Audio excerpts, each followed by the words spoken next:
محنت کرنی ہے، اپنے آپ کو بھی بچانا ہے، اپنی اولاد کو بھی اور اپنے ساتھیوں کو بھی بچانا ہے، ورنہ قیامت کا ماحول اسی طرح بنے گا۔ محمد رسول اللہ صلی اللہ علیہ وسلم کی زبان سے نکلی ہوئی باتیں وہ حقیقت میں مبنی ہے، وہ ثابت ہو کے رہے گی۔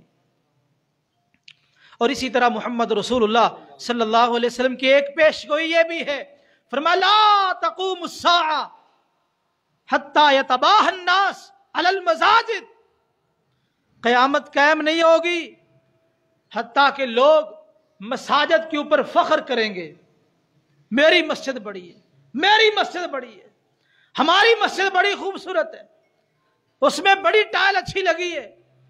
آج مسجدوں کو جو مزین کیا جا رہا ہے، محمد رسول اللہ صلی اللہ علیہ وسلم نے ارشاد فرمایا مجھے مسجدوں کو چونا گاچ بنانے کا حکم نہیں دیا گیا۔ آج مسجدوں پہ اتنا پیسہ لگ رہا ہے۔ پچھلے دنوں ہم گوجرا میں گئے، وہاں انہوں نے مسجد بنائی 6-7 مرلے جگہ، اور اتنا پیسہ لگایا آپ سوچ نہیں سکتے۔ ہماری بھی سوچ آج ایسی بن چکی، اللہ کا گھر ہے، خوبصورت ہونا چاہیے، لیکن آباد کس نے کرنا ہے؟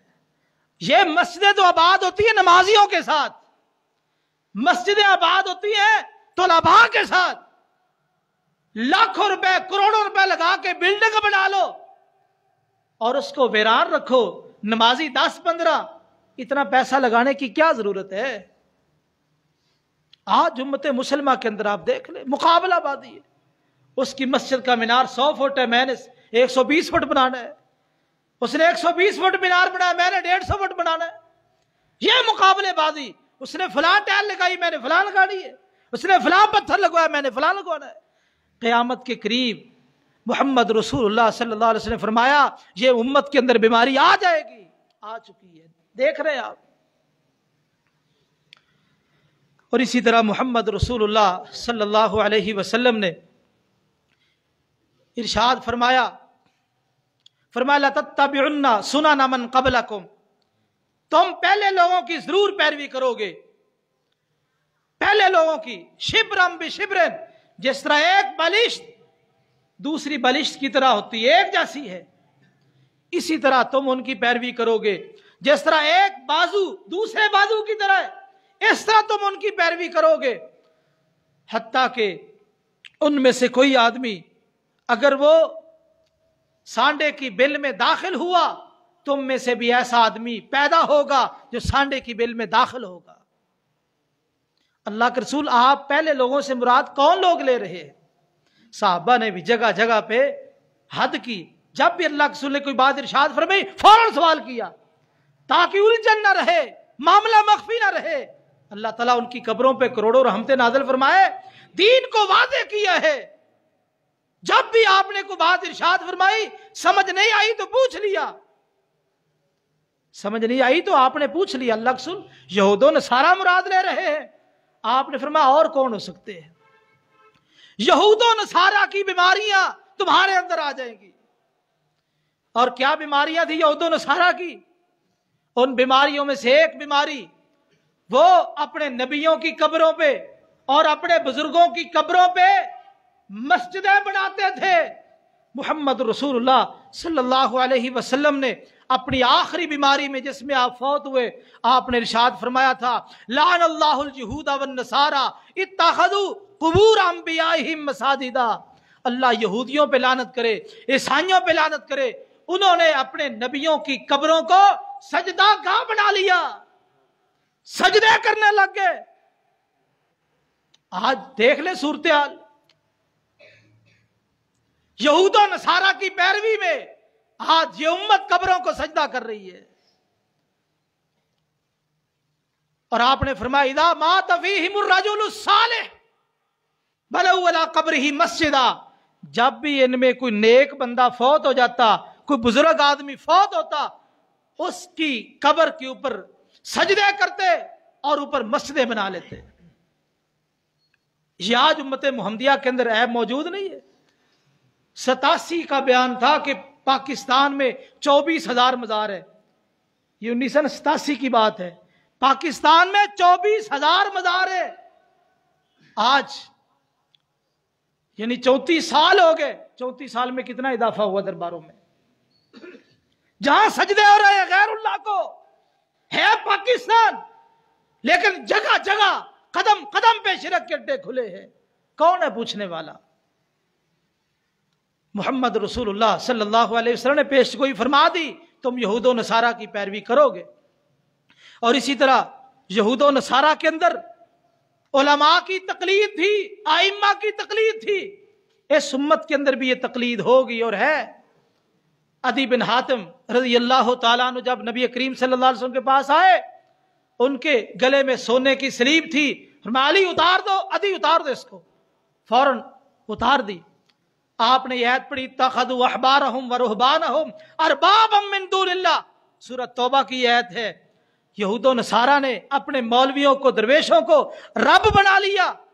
عدی بن حاتم کہتے ہیں اللہ رسول ہم نے تو رب نہیں بنایا تھا، قرآن کہتا رب بنا لیا. فرمایا مجھے یہ بتا، جب تمہارے مولوی کسی چیز کو حلال کرتے تھے تم حلال سمجھتے تھے؟ جی سمجھتے تھے. جب حرام کرتے تھے تم حرام سمجھتے تھے؟ جی سمجھتے تھے. فرمایا فَتِلْكَ عِبَادَتُهُمْ إِيَّاهُمْ، یہی عبادت ہے کسی کو حلال و حرام کا درجہ دے دینا. جس کو وہ حلال کہے اس کو حلال سمجھنا، جس کو حرام کہے اس کو حرام سمجھنا، یہی ان کی عبادت ہے. آج کیا ہے؟ تقلید کسے کہتے ہیں؟ تقلید یہی ہے قرآن کی بات چھوڑو، نبی کی بات چھوڑو، بس جو امام کی زبان سے نکل گیا دین وہ ہے.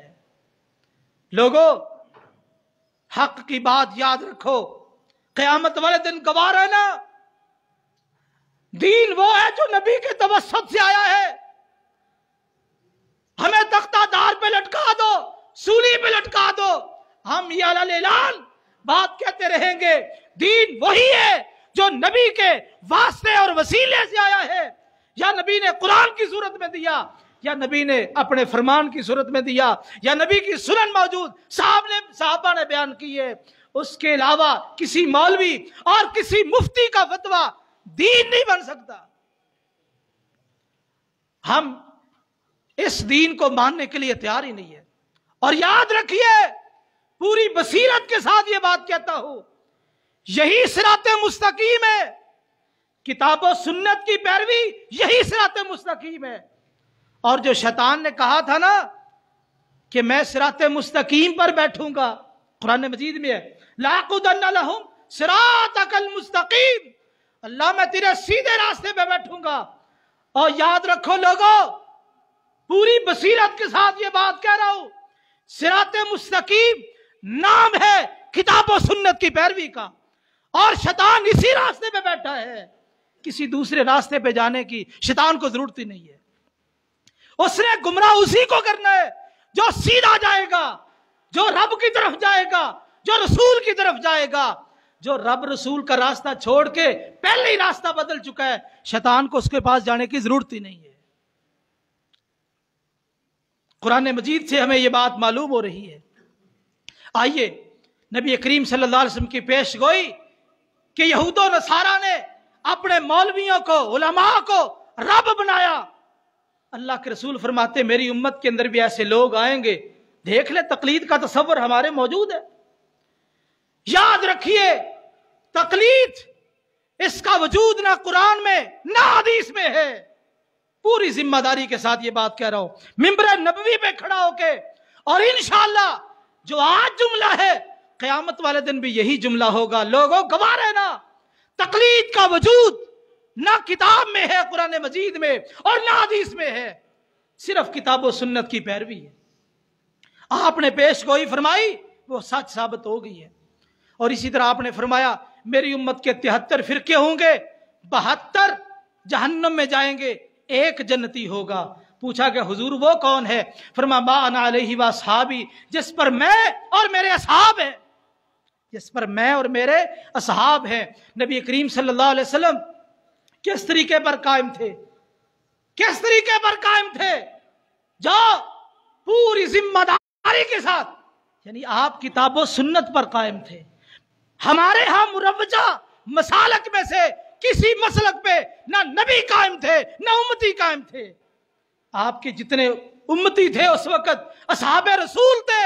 مروجہ مسالک میں سے کسی مسلک پہ قائم نہیں تھے، وہ قائم تھے کتاب و سنت پر، وہ پیروکار تھے قرآن اور حدیث کے۔ آئیے میرے بھائیوں، میں وہی دعوت دیتا ہوں، محمد رسول اللہ صلی اللہ علیہ وسلم نے فرمایا لا تزال طائفۃ من امتی ظاہرین علی الحق، ہمیشہ میری امت کے اندر ایک ایسا گروہ رہے گا جو حق پر قائم ہوگا۔ جب اللہ کے رسول تھے، آپ کے صحاب تھے، اس وقت آپ حق پر تھے، آپ کے صحاب حق پر تھے اور وہ کتاب و سنت پر تھے، تابعین وہ بھی اسی پر حق وہ تھا، اسی طرح تبع تابعین، محدثین، اور یہ سلسلہ آج بھی وہی لوگ حق پر ہیں جو کتاب و سنت کے پیروکار ہیں۔ جو کتاب و سنت کے پیروکار نہیں، وہ حق پر نہیں ہے۔ دو ٹوک فیصلہ ہے، اور قرآن اور حدیث کا فیصلہ ہے، میری ذات کا مسئلہ نہیں ہے۔ تو میرے بھائیوں، آپ کے سامنے میں نے نبی کریم صلی اللہ علیہ وسلم کی وہ پیش گوئیاں جو آپ نے فرمائی تھی کہ میری امت کے اندر بیماریاں آئیں گی، وہ کچھ بیماریاں آپ کے سامنے ذکر کی ہیں۔ اللہ تعالیٰ ہمیں ان سے محفوظ فرمائے، اللہ تعالیٰ ہمیں ان بیماریوں سے محفوظ فرمائے، اور ان کا علاج یہ ہے ہم کتاب و سنت پر عمل کریں۔ ان ساری بیماریوں کا علاج ہم کتاب و سنت کے ساتھ عمل کریں، جس طرح نبی کریم صلی اللہ علیہ وسلم کے اصحاب نے کتاب و سنت پہ عمل کیا، ساری بیماریاں ہی دور ہو گئی، صحت یاب ہو گئے، شفا یاب ہو گئے، اور جنت کے اندر جنت کے مہمان بنے، بلکہ زمین پر چلتے تھے، رضی اللہ عنہم ورضوا عنہ، آسمان سے اعلان ہو گیا۔ تو میرے بھائیوں، اللہ سے دعا ہے اللہ تعالیٰ ہمیں کتاب و سنت کا صحیح معنوں میں پیروکار بنائے، اور یہ جو پک ڈنڈیاں لوگوں نے بنا رکھی ہیں اللہ ہمیں ان سے محفوظ فرمائے، اور جو بیماریاں نبی کریم صلی اللہ علیہ وسلم نے بیان فرمائی ہے اللہ ہمیں جملہ بیماریوں سے محفوظ فرمائے۔ سبحان ربک رب العزت عما یصفون وسلام علی المرسلین والحمد للہ رب العالمین۔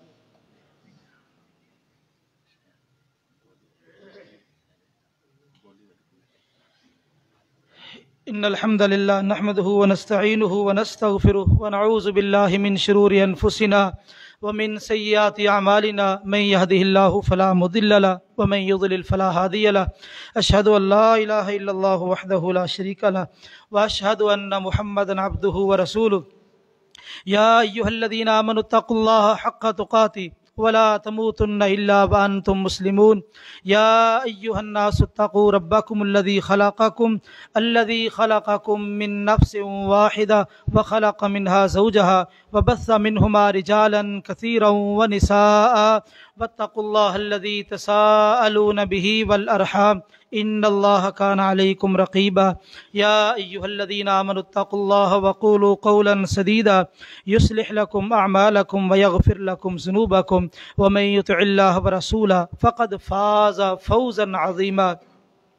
أما بعد فإن خير الحديث كتاب الله وخير الهدي هدي محمد صلى الله عليه وآله وسلم وشر الأمور محدثاتها وكل محدثة بدعة وكل بدعة ضلالة وكل ضلالة في النار۔ بولی والی کمیٹی کے بارے میں ایک سوال ہوا ہے، یہ عام طور پہ ہمارے معاشرے میں چل رہی ہے، یہ تفصیل کا وقت نہیں۔ بولی والی کمیٹی بلا شبہ حرام ہے، 100% حرام ہے، اس کے اندر کوئی اجازت نہیں ہے، اسلام کے اندر اس کی کوئی گنجائش نہیں ہے۔ تو بہرحال اور بھی ہمارے معاشرے کے اندر کئی ایسی بیماریاں ہیں، تو انشاءاللہ یہ کسی وقت اس حوالے سے گفتگو ہوگی۔ تو بہرحال یہ بولی والی کمیٹی کے بارے میں یہ ذہن رکھیں کہ 100% یہ حرام ہے اور ظلم ہے۔ ربنا تقبل منا انك انت السميع العليم وتب علينا انك انت التواب الرحيم، وصلى الله تعالى على خير خلقه محمد